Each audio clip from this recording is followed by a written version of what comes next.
Robin Flynn filling in for Aaron Rand. We are with you until 6 p.m.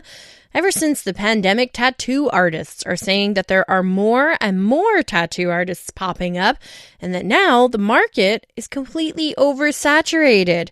This also comes as more and more people are beginning to teach themselves how to give tattoos. One tattoo artist even says he has another creative side hustle just to be able to sustain his career now, while before he was able to live off of tattooing. Hans Deslauriers is a professional tattoo artist and painter joining us now. Hi, Hans.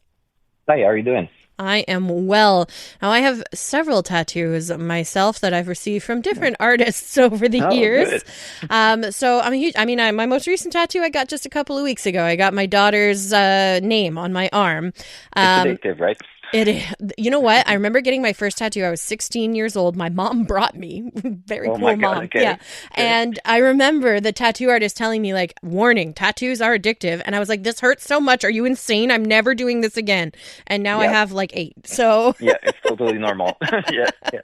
It's wild. But how have things changed? So like you used to be a full-time tattoo artist, nothing else, right?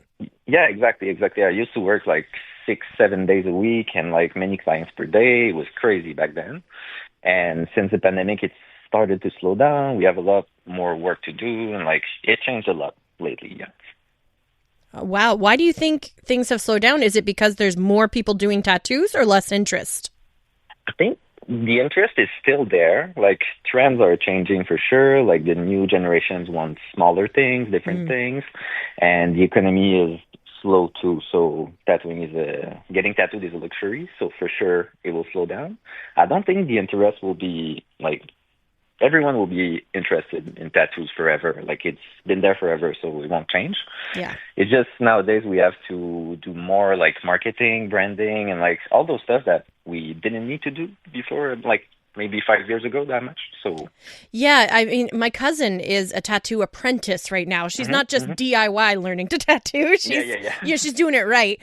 But you basically have to be a content creator now to be a tattoo artist because you need to market yourself on social media, right? Yeah, I would say like 40% of my time is like creating posts, being on social medias, and like doing videos. It's just crazy. We didn't like.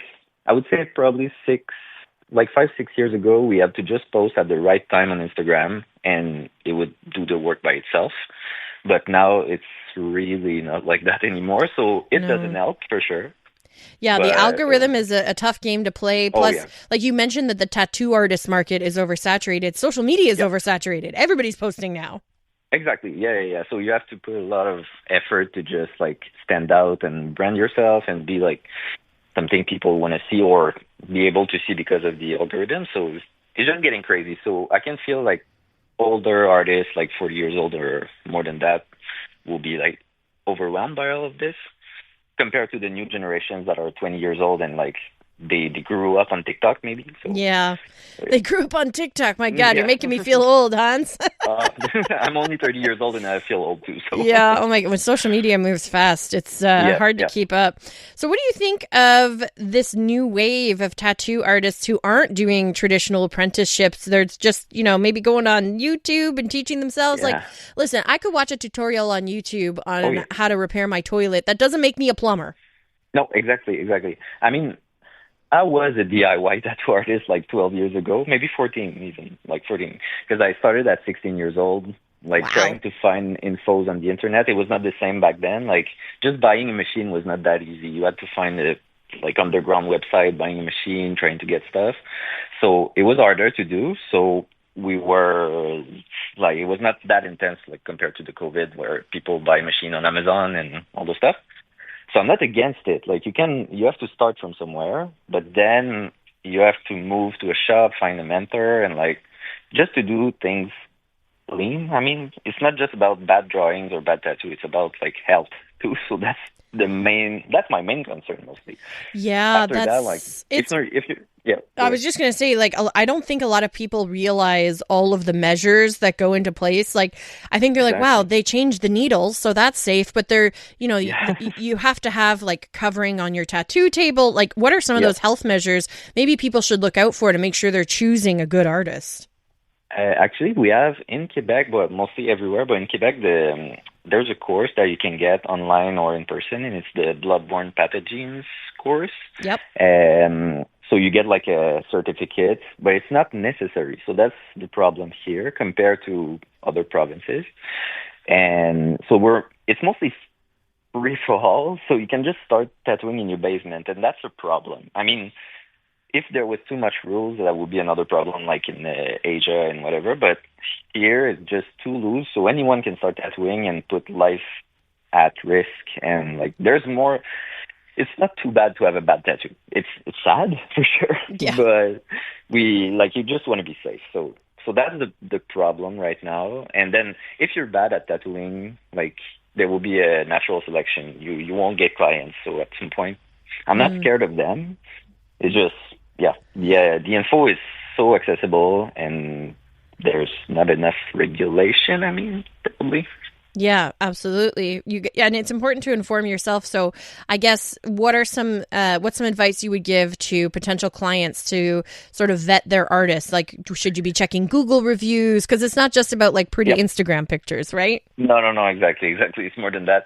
But I mean, the location, like, some artists will work from home and it's super clean. It's not a bad thing. Just depends how you set up yourself and whatever. Mm-hmm. But I mean, like, Google reviews are a good thing.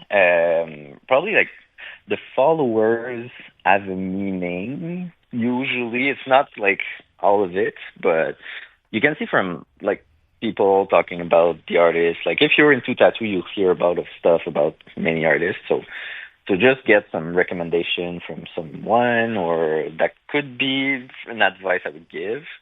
It's pretty hard to find info, but if you go to a nice shop, actually, it's a good way to start, I guess, because you're in the shop. So yeah, for sure. And I would say on social media, if you're looking at their artwork, check if they've tagged the person who got the tattoo. That's a good way to tell if it's actually their work and not just a picture of somebody else's tattoo that they stole, right? They tagged the person who got that tattoo. That's a pretty good giveaway. Actually, don't tag everyone, but you can see with the style too. Like, if there's an artist who has a precise style, like the portfolio was like, it will be clear that it's his work, and you can look for healed work too. That's the thing I'm looking at mostly. Yep. Because if they don't post healed tattoo, sometimes it's not a bad sign necessarily, but it's a good thing to see the tattoo healed, because sometimes it's super like photoshopped and whatever, and then when it's healed, it looks like nothing. So yeah, and that also implies they're not following up with their clients about aftercare, right? It's a good idea to check in and make sure everything's okay. Oh yeah, definitely. Yeah. Awesome. Hans Deslauriers, professional tattoo artist and painter. Thank you so much for your time today. Really appreciate it. Thanks to you.